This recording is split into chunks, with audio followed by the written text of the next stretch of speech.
Il me prend par la main, Smouli Hamd Alaoui, il m'amène voir Sa Majesté Hassan II.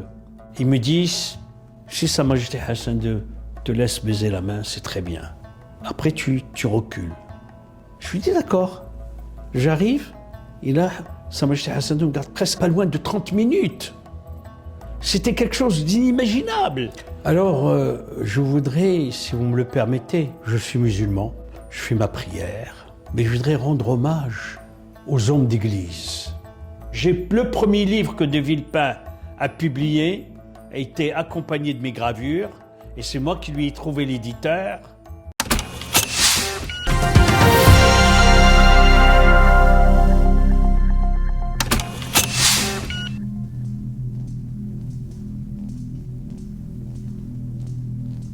Mehdi Kotbi, bonjour. Bonjour. Comment ça va?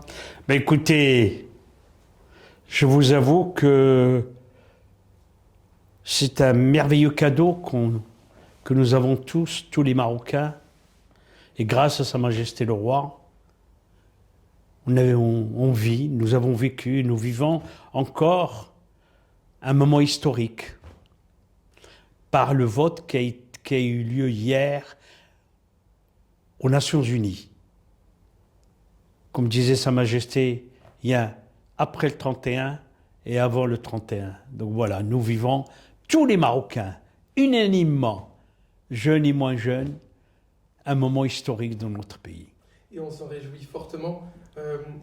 Justement, en parlant de ça, vous avez quand même une responsabilité, étant donné qu'on vous a vu beaucoup à l'étranger, en France, en Espagne, aux États-Unis, en Russie, en Chine, au Qatar. Les gens se demandent, et je pense que c'est légitime, qu'est-ce qui vous fait tenir, vous, dans votre vie? D'abord la passion de mon pays, la passion de mon roi, et je pense que c'est le devoir de chaque Marocain. À partir du moment où nous sortons du Maroc, nous devenons tous, chacun individuellement, les ambassadeurs de ce pays. Et nous nous devons de pouvoir relayer cette chance que nous avons d'avoir un pays comme le Maroc. Et justement, pour faire un peu de rétrospective, de revenir en arrière, vous naissez en 1951 à Rabat, capitale du Royaume du Maroc, et vous avez une enfance qui est particulière et que vous mettez en avant, que vous valorisez aussi dans votre parcours. Est-ce que vous pouvez nous dire quelques mots par rapport à... Écoutez, je le redis souvent, c'est une chance que le bon Dieu m'a donnée. Être né, naître pauvre est une chance, car vous apprenez le prix et la valeur de chaque chose, ne serait-ce qu'un sourire. C'est pour ça que je dois toujours sourire. C'est une absolue nécessité pour moi, sourire et d'envoyer un sourire à l'autre. Et quand on sait sourire à l'autre, vous recueillez aussi un sourire en retour. Donc je pense que c'est une grande chance, le parcours que j'ai eu, parce que le bon Dieu m'a gâté. Il y a un sujet qui est essentiel. Vous parlez souvent des rencontres. Et dans certains de vos moments d'échange, vous disiez que sans les rencontres, vous n'auriez sûrement pas eu le même parcours, ou du moins avec pas la même réussite au sein du Maroc à l'international. En quoi ces rencontres-là, qui ont forgé votre parcours, votre quotidien, ont été essentielles pour vous dans votre parcours? Vous voyez, quand vous êtes ouvert aux autres, le monde s'ouvre à vous. Et c'est vrai, c'est une grande chance, et je remercie le bon Dieu d'avoir pu croiser sur mon chemin autant de personnes qui m'ont à la fois nourri de leur expérience, qui m'ont nourri de leçons. Car quand vous avez à connaître, à croiser des gens qui ont marqué l'histoire, comme Aragon, comme Senghor, comme Yves Bonnefoy, comme Césaire, et d'autres, je peux vous en citer, ou Octavio Paz, le prix Nobel de littérature, et que ces gens-là restent d'une simplicité, d'une accessibilité désarmante, c'est une leçon de modestie. Donc il faut être humble et modeste.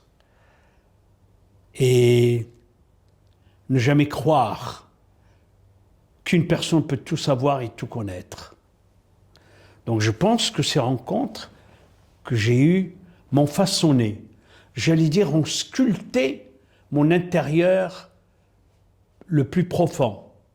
C'est pour ça que j'ai une approche de la vie qui est extraordinaire, car c'est une approche toujours de remerciement au bon Dieu. Il y en a une que vous racontez aussi parfois, c'est celle avec Djilali Relbaoui, que vous faites alors que vous êtes un tout jeune étudiant et qui vous a déjà inspiré, mais ensuite qui a contribué à tracer votre vocation, votre parcours entre passion, entre travail, entre rencontres. Est-ce que vous pouvez nous raconter le jour où justement vous rencontrez Djilali Relbaoui? Qu'est-ce que ça vous a fait de manière concrète? Écoutez, d'abord, bon, je vous avoue, je ne connaissais pas beaucoup la peinture. Toujours le bon Dieu m'a envoyé un message à travers la réussite de ce dessin qui a fait que ce tigre que j'avais dessiné a transformé mon existence. Et cette transformation m'a fait prendre conscience que vu que je n'étais pas doué pour tellement de choses, je pouvais exister, attirer l'attention de l'autre, attirer aussi l'affection de l'autre. Car notre nourriture à tous, c'est l'amour de l'autre. Si on n'est pas aimé, c'est comme une plante qui meurt, qui n'a pas de substance, ni d'eau, ni rien. Elle meurt. Donc l'homme a besoin de cet amour, a besoin d'être considéré. Et je n'étais plus étudiant, j'avais quitté le lycée militaire et je faisais 1000 boulots pour pouvoir survivre. Le hasard a fait que je me trouve à un endroit qui était le Centre culturel français à Rabat. Et il y avait un peintre qui s'appelait Schneider, qui était un des grands artistes de ce que j'appelle l'abstraction lyrique. Et je tombe sur un monsieur d'une élégance rare. Ne pape, une tête sympathique d'abord. Vous avez des gens comme ça qui dégagent de la sympathie, qui dégagent de l'empathie. Et il était parmi ces gens-là, un visage souriant, très élégant. Et j'arrive vers lui alors que je n'avais jamais peint. Et je lui dis « Bonjour, Mehdi Qutbi ». La vérité, c'est pas Mehdi, Mohamed Qutbi. Et je lui dis « Je suis peintre. À part avoir dessiné le tigre au lycée militaire, je n'avais jamais peint. » Il m'a dit « Demain, au Café des Ambassadeurs, à 12h30. » J'étais heureux. Et apporte-moi ce que tu fais. Je suis allé à l'époque à Taqaddoum où mon père habitait. Je suis allé chez l'épicier, j'ai pris des papiers. Vous savez, à l'époque, chez les épiciers, il y avait des feuilles de papier, il n'y avait pas de plastique du tout. On roulait tout dans le papier. Et ce papier était beau d'abord. Il avait un marron, à la fois clair, une matière qui était très belle. Et je ne sais pas, par contre, je n'ai jamais trouvé comment j'ai pu trouver de la peinture. Je ne me rappelle plus comment. Et j'ai peint avec mes doigts et avec mes mains, car je n'avais pas de pinceau, je n'avais pas de tube de peinture. Et j'ai peint la nuit. Et le lendemain, vu que je n'avais pas les 30 centimes que l'autobus demandait de Taqaddoum au centre-ville, je suis parti à pied. Comme vous avez pu constater aujourd'hui, j'arrive toujours en avance à mes rendez-vous. Je confirme. Et j'ai pris le chemin de Taqaddoum au centre-ville de Rabat. Et vu que j'étais encore plus en avance, je passe par regarder le hasard de la vie. Au lieu d'aller tout droit par le boulevard Mohamed V, je suis passé par l'avenue Allan Abdallah. Et à ce moment-là, devant ce qu'on appelle aujourd'hui le bâtiment de la MAP, juste à côté, il y avait un restaurant qui fait le coin, qui est un restaurant tenu par des Français. Et là, j'entends frapper dans une vitre. Je retourne, c'était Rbaoui qui me dit « Viens ». Au lieu d'être au rendez-vous, il avait oublié certainement. Et alors là, je rentre, il me fait asseoir. Il me dit « Assis-toi avec nous ». Pour la première fois, vous savez, c'était pour moi quelque chose d'exceptionnel, avoir du poulet frites. Parce que chez nous, on ne mangeait pas à notre faim. Et là, je demande un poulet frites, il avait un goût comme je n'ai jamais retrouvé nulle part ailleurs. Exceptionnel. Et il me dit, montre-moi ce que tu as apporté. J'ouvre les 3 ou 2 feuilles que j'avais, ou 4, je ne me rappelle plus très bien, et il demande à 2 de ses collectionneurs qui étaient avec lui pendant ce déjeuner, qui étaient des avocats, achetez-les. Chacun m'a donné 20 dirhams. Donc ça m'a fait 40 dirhams en tout, et un repas. Et un bonheur à être avec, bien évidemment, un homme comme Rbaoui. Avec ces 40 dirhams, j'ai pu acheter des tubes de peinture, des pinceaux et des feuilles de dessin qui n'étaient pas... 40 dirhams étaient pas mal à l'époque. Donc voilà comment j'ai pu commencer. Et j'ai eu ainsi cette chance d'avoir l'amitié et la confiance de Rbaoui, qui ne fréquentait presque personne. Et presque tous les jours, pendant un certain temps, je ne me rappelle pas le temps, la durée. Et à ce moment-là, j'allais le voir et je remontais avec lui le boulevard Mohamed V et je redescendais, je déjeunais avec lui et je repartais. Et le lendemain, la même chose. Pendant un certain temps. Et donc j'ai pu beaucoup plus, quand il pouvait parler, l'écouter. C'est devenu ma première leçon de la vie. Cette expérience avec Rbaoui. Puis après, le hasard a fait que je croise dans un déjeuner l'ambassadeur d'Italie, à l'époque. Et dans ce déjeuner, l'ambassadeur d'Italie croyait que je faisais partie de cette famille, qui est une famille assez importante à l'époque. Et j'ai joué sur cela. Je suis allé le voir quasiment le lendemain pour lui dire que j'avais envie de partir en Europe pour faire mes études des beaux-arts.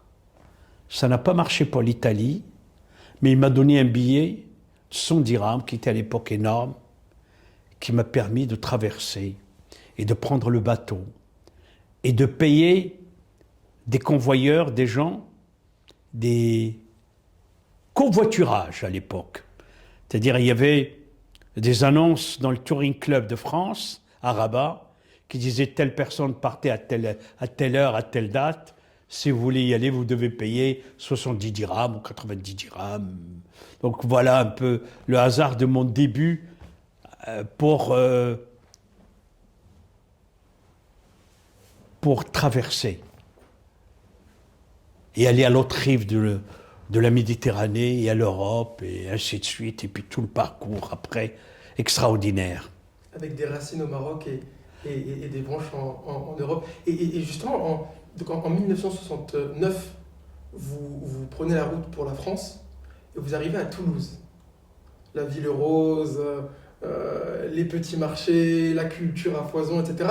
Racontez-nous un peu ce moment-là vous arrivez à Toulouse, parce que vous disiez que c'était une sorte de révolution pour vous, d'arriver dans une ville comme ça, de faire des nouvelles rencontres, de découvrir l'art d'un point de vue un peu différent.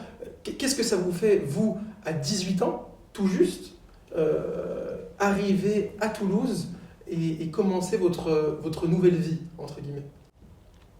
Alors, je voudrais, si vous me le permettez, je suis musulman, comme beaucoup de gens, je fais ma prière, mais je voudrais rendre hommage aux hommes d'église,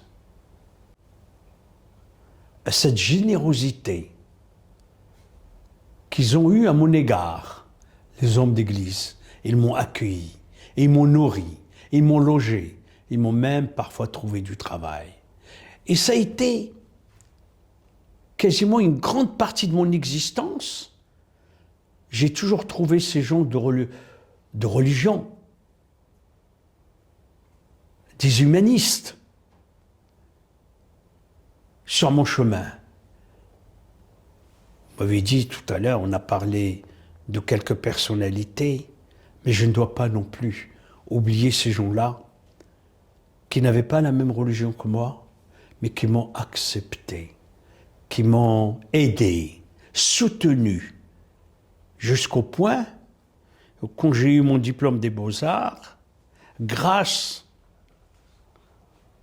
à ces gens-là, à ces gens de la religion, on m'a trouvé un poste de professeur dans les établissements privés catholiques.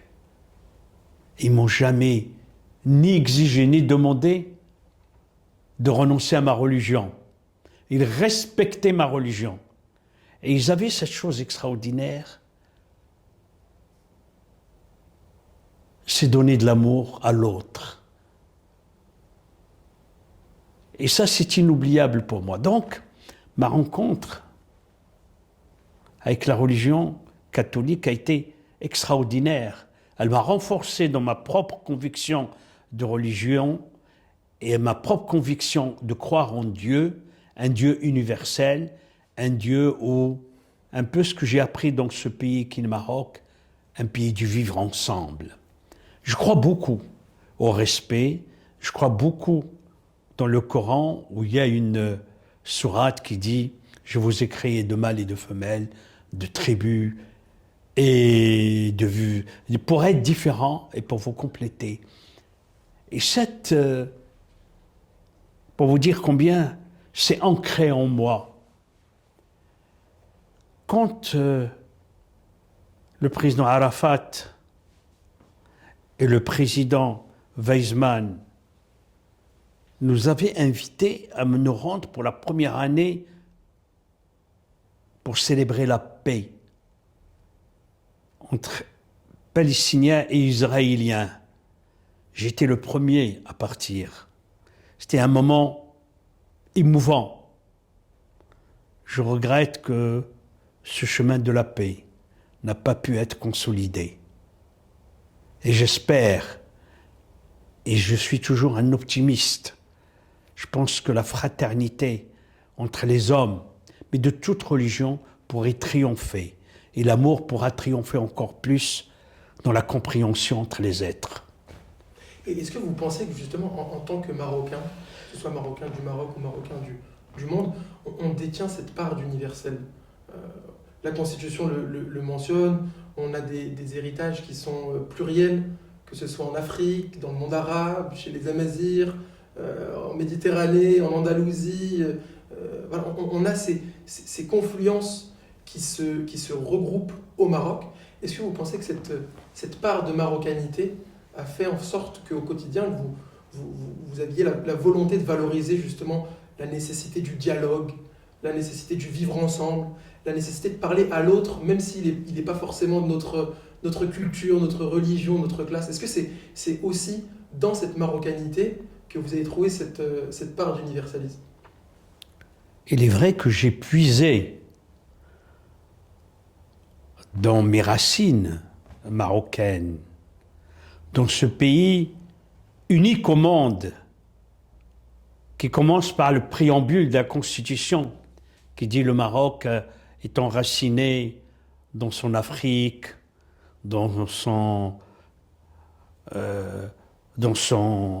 sa culture musulmane, mais il a des confluences à la fois berbères, amazirs, juives, andalouses et autres. Donc c'est le premier pays au monde qui a le préambule de la Constitution qui commence par cela. Alors je suis comme tous les Marocains, nous avons cette chance d'avoir été grandis dans cette vision, dans cette éducation qui est le vivre ensemble. Mais il y a plus que cela, le respect de l'autre. Je n'ai aucune raison de vous juger ou de juger quelqu'un d'autre parce qu'il est différent de moi. Le respect de l'autre est essentiel et nous devons de ne jamais imposer nos vues, nos opinions aux autres. Chacun a son opinion, chacun a sa vision des choses et de la vie. C'est peut-être pour cela que je vous ai dit que j'avais beaucoup de chance de rencontrer des gens qui ont marqué l'histoire de l'humanité par leurs écrits, par leur création, et la chance qu'ils m'ont donnée de pouvoir me nourrir de leur savoir. Car mes études sont arrêtées très tôt, mais mon esprit d'apprendre n'a fait que grandir. Et cet apprentissage avec ces gens-là, quand je passais peut-être 2 heures ou 3 heures avec Nathalie Sarraute, ça ne vous dit rien, mais c'est une grande écrivaine de ce qu'on appelle le nouveau roman. Nathalie Sarraute, François Nourricier, Édouard Glissant, des gens comme ça, avec qui je passais des heures et des heures à discuter. Bien sûr, discuter c'est un peu prétentieux de ma part, mais plutôt à les écouter et à apprendre. Pour ça que constamment, dans toutes mes conversations, mes échanges, je remercie le bon Dieu. Et je remercie le bon Dieu de m'avoir toujours ouvert des chemins, créé du hasard pour pouvoir rencontrer tel ou tel. Un Michel Jobert qui adorait ce pays, qui aimait ce pays. Mon ami de Villepin, même si je ne le suis pas dans certains jugements, mais qui reste mon ami, que j'ai croisé dans un avion, assis à côté de moi. Et je devais faire une exposition à New York et lui partait sur Washington pour prendre son premier poste adjoint du porte-parole de l'ambassade des États-Unis à Washington. Et on a voyagé pendant 7h30 peut-être jusqu'à New York. Et à ce moment-là, en arrivant, il m'a dit, si tu n'as rien de prévu, viens passer le week-end chez moi. Voilà comment on s'est connus. Et on était devenus quasiment inséparables. Il y a des gens comme ça, avec une alchimie, des passions nous unissent. Les passions nous unissent, pardon. Nous unissent et nous font parler de la même voix. Et donc avec De Villepin, c'était la même chose. Donc je passe le week-end, après avoir préparé mon exposition à New York, c'était en 1984, et donc Dominique me propose d'aller passer le week-end, je passe le week-end chez lui, et sur la plage, c'était au bord de la mer, et il me tend un manuscrit de plusieurs poèmes. J'ai aimé cette poésie, j'ai aimé ces poèmes. Et là, il me dit, qu'est-ce que tu en penses? Je lui dis, écoute, ça me parle. Il me dit, prends-le, fais-en ce que tu veux. Donc, le premier livre que De Villepin a publié a été accompagné de mes gravures, et c'est moi qui lui ai trouvé l'éditeur. Et ça s'appelait Paroles d'exil. Donc voilà, c'est parmi les petites aventures amusantes de la vie qui font que on avance. Pour ça que sourire à l'autre, vous avez toujours en retour un autre sourire. Parce que quand les gens me disent « mais tu as de la chance », non. La chance se crée. La chance si vous lui souriez, si vous lui souriez, elle vous sourit. Parce que vous le croisez dans un avion, enfin, je pense que n'importe qui serait parti s'asseoir à sa place.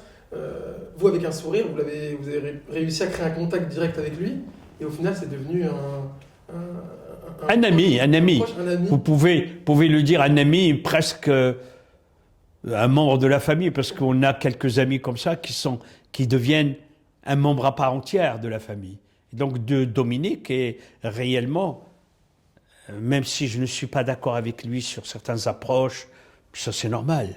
Ses opinions, il les défend, c'est à lui de les défendre. Je ne les approuve pas, je n'y adhère pas, mais il reste mon ami.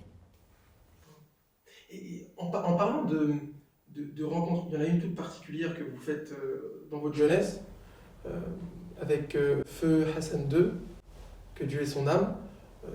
Vous le rencontrez alors que vous êtes encore tout jeune, et en présence du prince héritier qui deviendra Sa Majesté le roi Mohamed VI.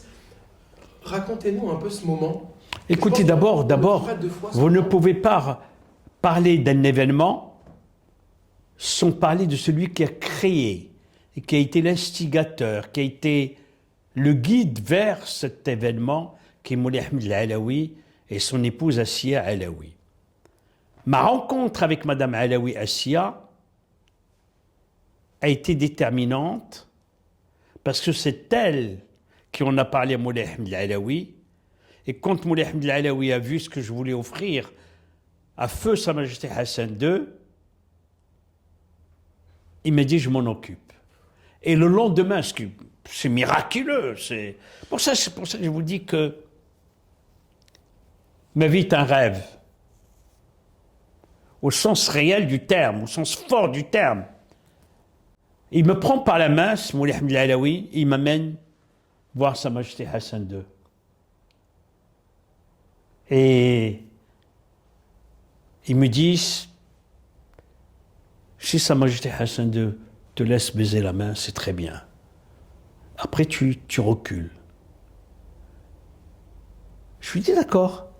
J'arrive, et là, Sa Majesté Hassan II me garde presque pas loin de 30 minutes. C'était quelque chose d'inimaginable, d'impensable. Et c'est vrai, ce hasard exceptionnel, extraordinaire, et la chance d'avoir rencontré pour la première fois le prince héritier à l'époque, Mohamed VI, Allah yansuru wa yahfadou, l'Ad al-Blad, a été exceptionnel. Parce que je lui ai rappelé cette rencontre, quelques années quand il était devenu roi, j'ai eu ce privilège de passer un moment avec lui et de lui rappeler que grâce à lui, grâce à son humanité, grâce à cette profonde gentillesse qu'il a,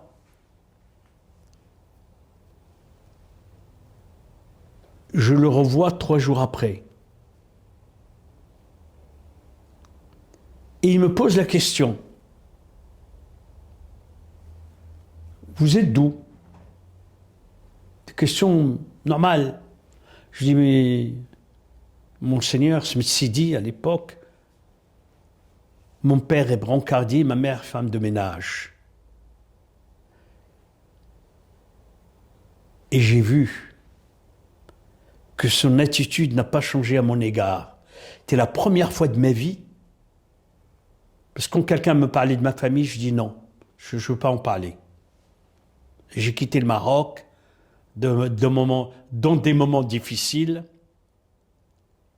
Donc je tiens à préciser que je ne souhaite pas parler de ma famille. C'est la première fois de ma vie, je me suis dit, le futur roi du Maroc, fils de roi, je ne peux pas ne pas lui dire d'où je viens exactement. Et je lui dis, voilà, mon père est brancardier, ma famille habitait à Tardoum, et son attitude n'a pas varié d'une seconde Après, il a commencé à m'inviter. Et c'est ainsi que j'ai découvert un être exceptionnel. Que je ne remercierai jamais assez le bon Dieu d'avoir sa confiance jusqu'à aujourd'hui et de m'avoir donné la chance, le bonheur de partager le beau et de le montrer aux visiteurs du Maroc et aux Marocains. Et comment on se prépare? Parce que c'est pas anodin de rencontrer Feu Hassan II, que Dieu ait son âme, et l'actuel roi du Maroc, Mohamed VI, que Dieu l'assiste. Comment on se prépare quand on est un jeune homme, comme vous l'avez été? Vous deviez avoir beaucoup de pression, je pense, vous deviez vous dire mais comment je fais, où est-ce que je me place, qu'est-ce que je fais, comment j'interagis. Est-ce que c'est des questions que vous vous êtes posées justement quand vous êtes arrivé devant Feu Hassan Thani et que vous réfléchissiez à justement qu'est-ce que vous deviez lui dire à ce moment-là? Écoutez, d'abord, devant Sa Majesté Hassan II, vous ne pouvez pas parler. Vous ne pouvez pas parler parce que c'est un être hors du commun, exceptionnel. C'était un brodeur de mots. Quand il parlait, vous avez toujours la crainte de répondre, car c'est tellement beau ce qu'il prononçait comme mots. Sa connaissance de la langue française, son savoir,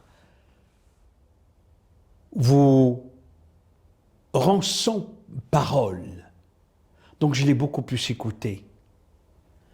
Et il me parlait, parce que je me rappelle très bien, je lui avais offert, je crois, 3 livres, un livre avec Senghor, qui lui était dédicacé.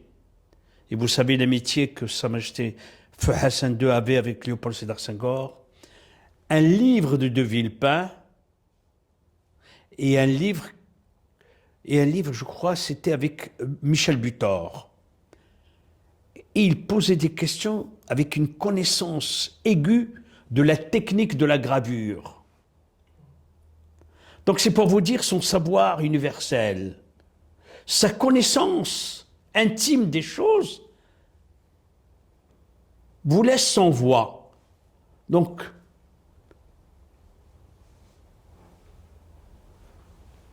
c'est son savoir. Vous savez, il y a eu une chose assez extraordinaire que les gens oublient. Picasso a été le leader de tous les mouvements qui ont révolutionné l'art, que ce soit les surréalistes, que ce soit les cubistes, que ce soit tout le temps, parce que il brillait par son savoir, par ses connaissances. Et il devient presque le leader parce qu'il avait ce savoir qu'il amène, ce savoir qu'il distille. Hassan Thani brillait par un savoir illimité qui plaisait beaucoup à l'époque et qui plaît toujours. Il avait une phrase d'ailleurs bien à lui, Feu Hassan II, le style c'est l'homme. Cette phrase, elle résonne beaucoup. Ça c'est Hassan Thani, Allah yarhamou, qui a dit ça. Exactement. Et cette phrase, le style c'est l'homme, je pense qu'il a prononcé à de nombreuses reprises. Vous, en quoi justement une phrase comme celle-ci vous a inspiré dans votre parcours où vous combinez style, art, culture et tout ça dans une personnalité? Comment vous avez justement pris en compte cette phrase et ces mots de Feu Hassan II? Vous savez, Moulay Ahmed Alaoui a été pour moi une clé essentielle pour l'évolution de ma vie, de mon existence. J'ai été un jour décoré par Pierre Bérégovoy. C'était la première décoration que j'avais reçue, qui était les arts et lettres.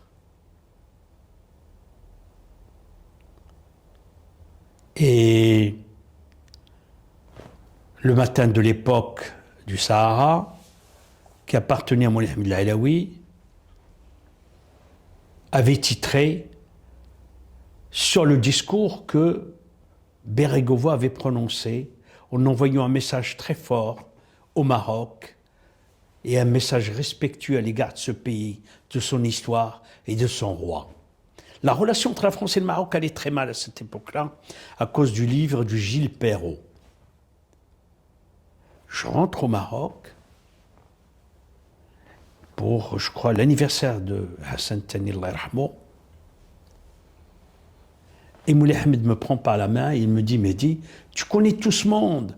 Il y avait dans ma remise de décoration Hubert Védrine, il y avait des écrivains, des poètes, des hommes politiques. Et là, il me dit, pourquoi tu ne réunis pas tous ces gens-là comme les amis du Maroc pour pouvoir soutenir et faire comprendre la spécificité de ce pays. Voilà comment, la première fois, j'ai créé le cercle d'amitié franco-marocain. C'est par cette idée que Moulay Ahmed m'avait soufflé. Après, j'ai continué à travailler et à réunir les Marocains qui avaient réussi en Europe surtout et démontrer que nous, les Marocains de la diaspora, nous pouvons faire évoluer les pays où nous sommes, qui nous ont accueillis.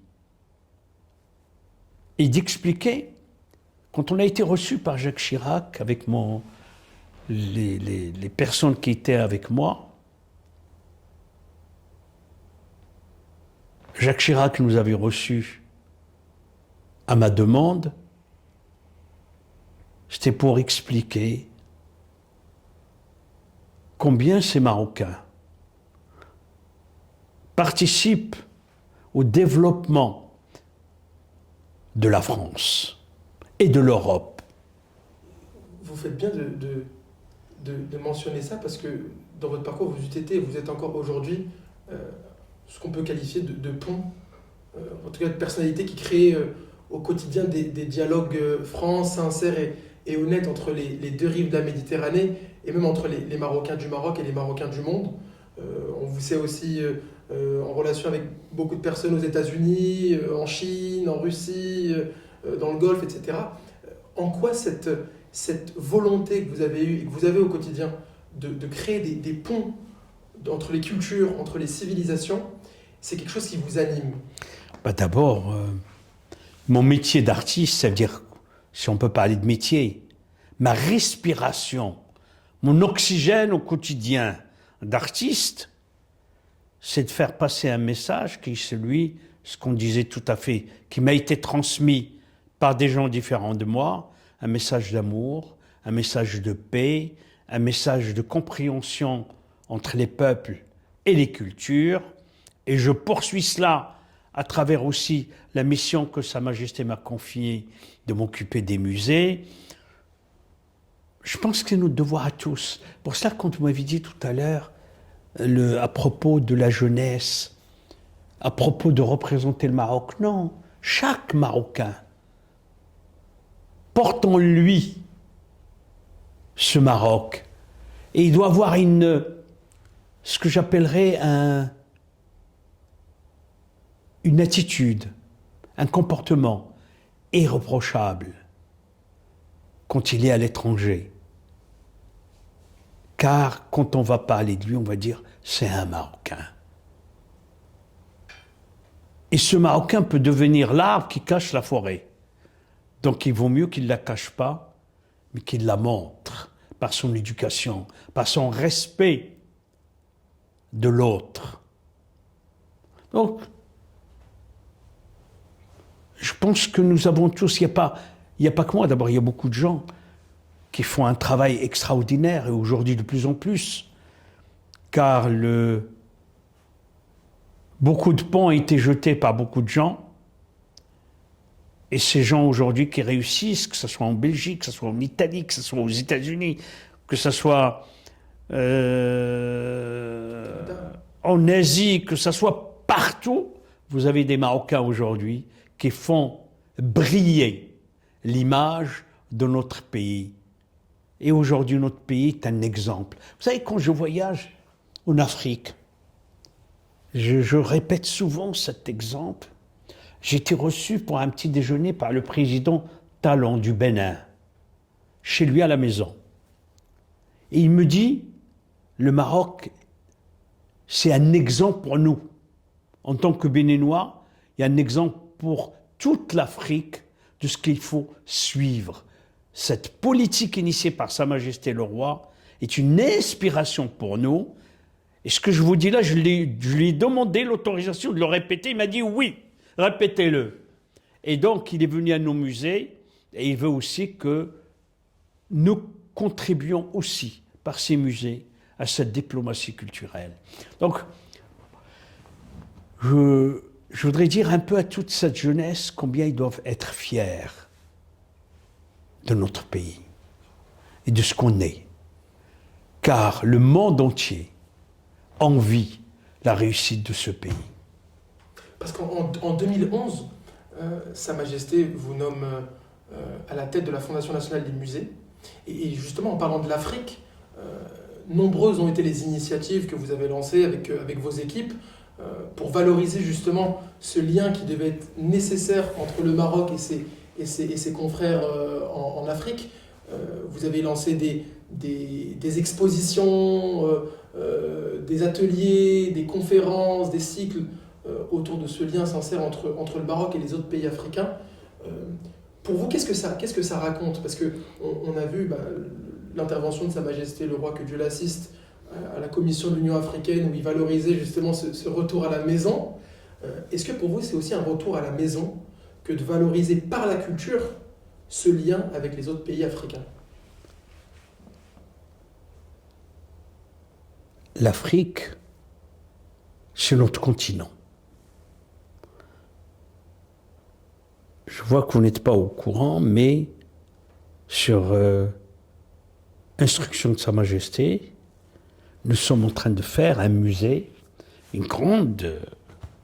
un espace considérable, très important, au cœur de Rabat, qui sera relié par un tunnel entre le musée Mohamed VI et ce lieu qui s'appellera donc Institut africain de la culture, musée du continent. Sa Majesté a choisi le mot continent parce qu'on ne dit pas musée africain, car le musée continent, ça veut dire notre continent. On fait partie de ce continent. Nous faisons partie de l'Afrique. Donc on n'a pas à dire quoi que ce soit. Et dans cette poursuite de la vision de Sa Majesté le Roi, nous continuons à partager notre savoir, nos connaissances, notre expérience dans le domaine muséal, en faisant venir des Africains pour partager avec eux ce que nous avons appris, leur transmettre et partager notre savoir et nos connaissances de la muséologie. Et cet espace de l'Institut africain de la culture, nous allons avoir des ateliers de formation. Donc ça va être une formation continue, c'est-à-dire nous allons partager ce que nous avons appris avec nos frères et nos amis africains. Donc, la vision de Sa Majesté, qui est extraordinaire, c'est une vision toujours lointaine. Et nous essayons de l'appliquer au quotidien dans nos actions et dans ce que nous faisons. Il y a des éléments comme ça qui nous lient avec nos frères africains, mais dans moins d'un mois et demi, ce sera une compétition qui va être phénoménale, la Coupe d'Afrique des Nations qui en plus a lieu au Maroc. Je me permets de vous demander votre pronostic pour cette future compétition. Est-ce que vous voyez le Maroc vainqueur? Et qu'est-ce que ça raconte aussi, le fait d'accueillir l'Afrique entière chez nous, au Maroc, pays africain avec une longue tradition africaine?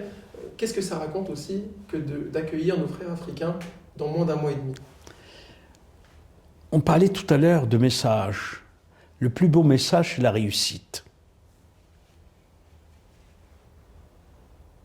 Tous ces jeunes Marocains qui nous font rêver tous,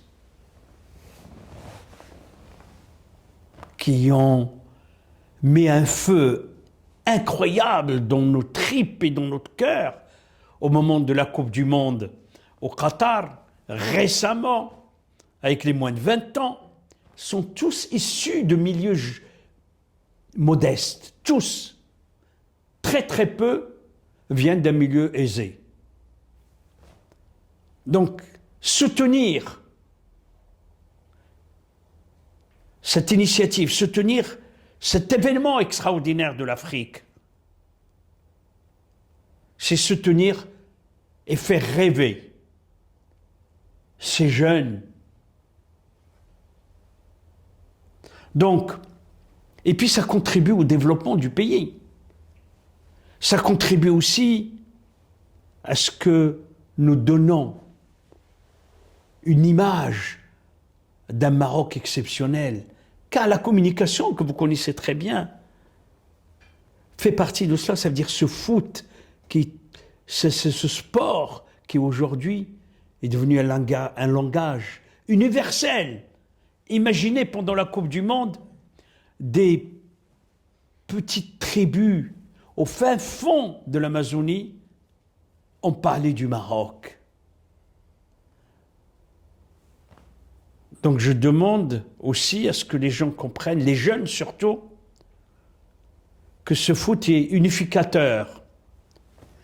Vous me disiez, vous m'avez posé la question sur mon pronostic. Bien sûr que j'aimerais que ce Maroc continue à nous faire rêver. Et il est parti pour nous faire rêver. Et nous rêverons tous, et nous le soutiendrons tous, jeunes et moins jeunes. Mais que le meilleur gagne. Ça va être un bel événement.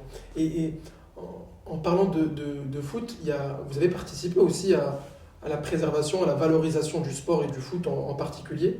Il y a maintenant moins d'un an et demi, vous avez inauguré en présence de Fawzi Lekja le premier musée de l'histoire du foot. Donc il retrace l'histoire de la sélection, les Lions d'Atlas, de ses débuts en passant par la victoire à la CAN et jusqu'à la consécration au Qatar. En quoi c'était nécessaire pour vous de raconter ce sport qui peut paraître populaire, mais qui en fait aujourd'hui est un pilier essentiel du soft power marocain dans le monde? Vous voyez, je vais revenir encore à ce que je vous disais tout à l'heure. Nous nous devons tous énormément. Chaque Marocain doit à la vision de Sa Majesté le Roi d'avoir, avec des gens comme Silkja, doté ce pays d'un complexe comme le complexe Mohamed VI de foot à Mamora. Et c'est Silkja qui a eu cette idée de créer, d'accompagner par un musée du foot pour mieux faire comprendre que notre histoire est enracinée dans le foot. Et de faire comprendre aux générations futures, les jeunes et les moins jeunes, et ceux qui viendront plus tard, cette histoire et ce lien que nous avons avec le foot. Donc Silkja a fait un travail extraordinaire, et je voudrais dire, c'est un ami que j'aime beaucoup, et qui a été aussi visionnaire, car il a confié ce musée à la Fondation nationale des musées pour pouvoir le gérer. Et je voudrais quand même vous dire que ce complexe a été inauguré en présence du chef du gouvernement.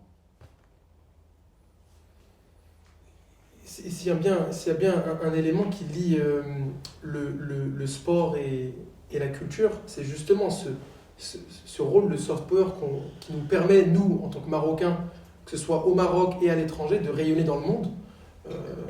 Avec à la tête de la Fondation, vous avez eu la possibilité de tisser des liens forts avec des grandes institutions à l'international qui nous permettent aujourd'hui, à Rabat et dans d'autres villes du royaume, de pouvoir côtoyer Pablo Picasso, de pouvoir parler avec Giacometti, de pouvoir visualiser des œuvres de Van Gogh, de Monet. En quoi cette mission que vous avez eue à la tête de la Fondation et que vous avez encore aujourd'hui vous permet de démocratiser et de faire un peu de pédagogie sur l'importance de l'accès à la culture pour la jeunesse marocaine. Vous avez tout à fait raison de souligner ce point essentiel. J'étais récemment en mission en Italie. Nous avons eu une réunion de travail sur le futur musée de l'archéologie et des sciences de la Terre, qui est un grand musée, un musée exceptionnel, que ça va être quelque chose d'énorme. Notre préoccupation, c'est comment faire venir la jeune génération. Car quand j'étais en Italie, j'ai visité le musée d'art moderne de Rome. J'étais reçu par la présidente du musée et j'étais impressionné par la fréquentation des jeunes de la cafétéria du musée. C'était plein que de jeunes qui étaient en train de travailler, qui étaient en train de discuter, qui étaient en train de jouer. Et le musée doit être un lieu où tous les jeunes doivent s'approprier ce lieu, car c'est leur histoire, c'est à eux. Et Sa Majesté a été toujours claire sur la démocratisation. C'est une des raisons pour laquelle nous avons fait en sorte que tous les étudiants du Maroc puissent avoir la gratuité tout le temps sur présentation de leur carte d'étudiant. Nous avons aussi encouragé pour que tous les Marocains, le vendredi, et ceux qui habitent, les étrangers qui ont décidé, qui ont choisi de vivre au Maroc, de leur donner la possibilité, sur présentation de leur carte de séjour, de pouvoir entrer tous les vendredis gratuitement. La troisième chose, quand des gens habitent à proximité du musée, ils peuvent venir et avoir des invités sur présentation de leur carte comme quoi ils sont des voisins, pour que tout le monde s'approprie ces musées, s'approprie cette culture, et ils doivent être fiers, et je le vois, doivent être fiers de leur patrimoine, un patrimoine exceptionnel, d'une richesse inouïe.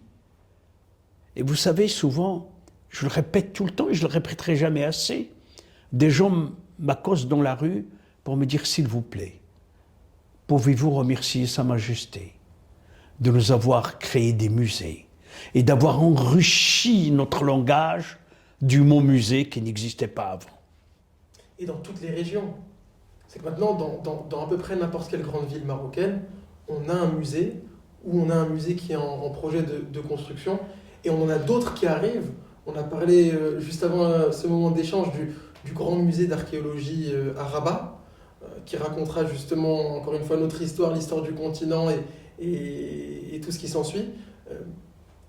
En quoi ça a été aussi un de vos défis et une de vos volontés de faire en sorte que dans chaque ville du Maroc, du nord au sud, de Tanger à la Gouira, on puisse avoir accès à un espace muséal? D'abord, c'est une volonté de Sa Majesté, pas la mienne. Je ne suis que l'exécutant de la volonté royale de doter tout le Maroc de musées et de lieux de préservation de notre patrimoine et de notre culture. Et vous avez tout à fait raison de souligner, nous sommes en train de travailler sur un grand musée à Dakhla. Nous sommes en train de travailler aujourd'hui sur un musée à Fès, un musée à Taza, grâce à l'ONCF qui nous donne l'ancienne gare de Taza pour en faire un musée. Nous sommes allés hier pour voir la possibilité de mettre un musée à l'Arèche. Regardez, quand Sa Majesté m'avait nommé, on était peut-être à 11 musées qui ne répondaient pas aux normes. Aujourd'hui, on est à 21 musées. C'est quand même extraordinaire. Mais ces 21 musées n'existent parce qu'il y a une équipe de qualité au service de la vision de Sa Majesté. Très, très important de rendre hommage à cette équipe de la Fondation nationale des musées, qui sont des gens exceptionnels, à qui je resterai reconnaissant, car sans eux, je ne serai jamais là, et le Maroc non plus ne sera jamais là où il est. Et ils partent d'ailleurs, l'équipe part à Essaouira pour pouvoir travailler sur aussi un musée avec M. André Azoulay. On passe un grand bonjour sincère à toute l'équipe de la Fondation qui agit au Maroc mais aussi à l'étranger. Parce que je crois que c'était en 2016, vous avez eu la possibilité avec vos équipes, encore une fois, et sous la vision de Sa Majesté, en Russie, de faire une exposition Maroc-Russie au musée Pouchkine de Moscou. Alors ça, c'était Sa Majesté qui avait décidé d'accompagner son voyage officiel en Russie par une exposition de liens, ça veut dire d'un patrimoine qui nous est commun avec les Russes. Et ça a été au musée Pouchkine, un des plus grands musées au monde, et ça a été un moment historique, un événement exceptionnel, car Sa Majesté est venue personnellement l'inaugurer. Une exposition qui devait durer 1 mois. Non, qui a duré, je crois, 3 ou 4 mois. 3-4 mois sur 2 mois. Parce qu'il y avait beaucoup de succès. Le Maroc, vous savez, vous me rappelez aussi, il faut le souligner, on avait fait un événement au Louvre, avec le Louvre, qui s'appelle le Maroc médiéval. Il y avait, je crois, 370 000 visiteurs, si je me trompe. Et à un moment, le Louvre nous appelle pour dire, écoutez, on est obligé de fermer, il y a une telle demande, une telle queue pour venir, les gens veulent venir voir l'exposition, on doit arrêter parce que c'est impossible, on ne peut plus marcher. Donc on a eu énormément de chance que le Maroc, c'est pour vous dire que le Maroc donne à rêver par ses paysages, par ses villes, par aussi l'accueil des Marocains. Vous savez, quand j'ai des gens qui étaient à Ouarzazate, qui ont rêvé, il y a une émission qui a été enregistrée il y a quelques mois ici, et j'ai eu la chance d'y avoir accès, où les images de Rabat, à Fès, à Ouarzazate, à Marrakech, partout, que des images où vous pouvez fermer les yeux, vous dites quelle chance nous avons de vivre et d'aimer et d'être marocain. Et je voudrais que le message, mon dernier message, c'est cela, c'est de dire à cette jeunesse marocaine de croire dans leur pays et de ne jamais baisser les bras, car on a toujours la possibilité d'avancer dans un pays qui fait rêver et il doit aussi nous faire rêver. Merci M. Godby. On a juste une dernière petite séquence. Avec mon équipe, on a préparé 4-5 photos, des photos qui ont été clés dans votre parcours. On va se permettre de vous les montrer. Bien sûr, oui. Très rapidement. Okay. Et vous nous dites un peu qu'est-ce qu'il en était justement de ces moments. Voilà, je vais me permettre de vous montrer la première photo, celle-ci. Ah, ben écoutez, cette photo a été une photo très drôle parce que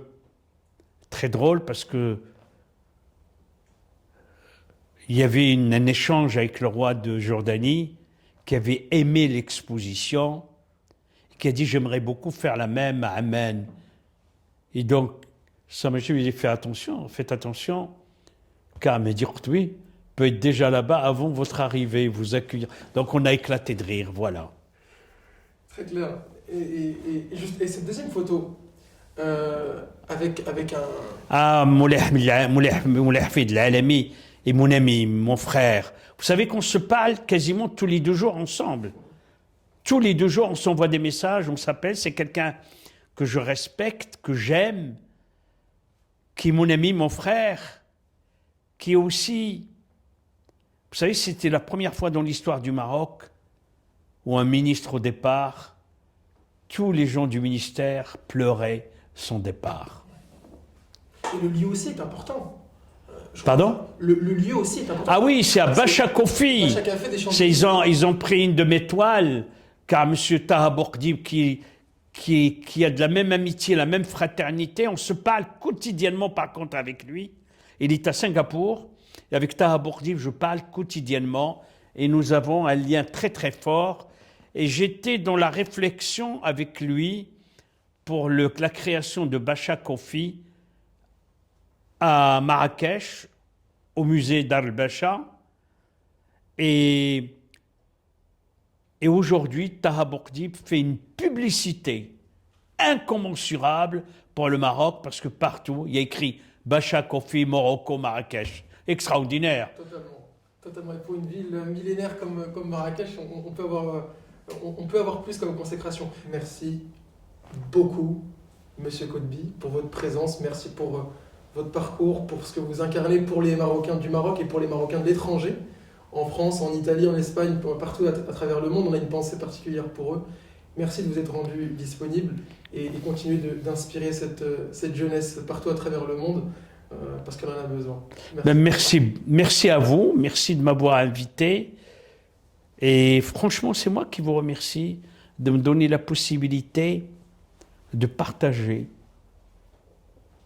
ce parcours, cette vie. Et j'espère que le film qui a été réalisé par Zohor Fassiferi, avec des acteurs exceptionnels, sera aussi, et fait avec talent et avec passion par Zohor Fassiferi, sera aussi le partage de l'amour que je porte pour mon roi et pour mon pays, et l'espoir de passer le message de ne jamais baisser les bras à cette jeunesse exceptionnelle, parce qu'on a une jeunesse extraordinaire au Maroc et hors du Maroc, et qui ont un attachement profond à leur pays. Merci beaucoup. Merci beaucoup. Merci beaucoup.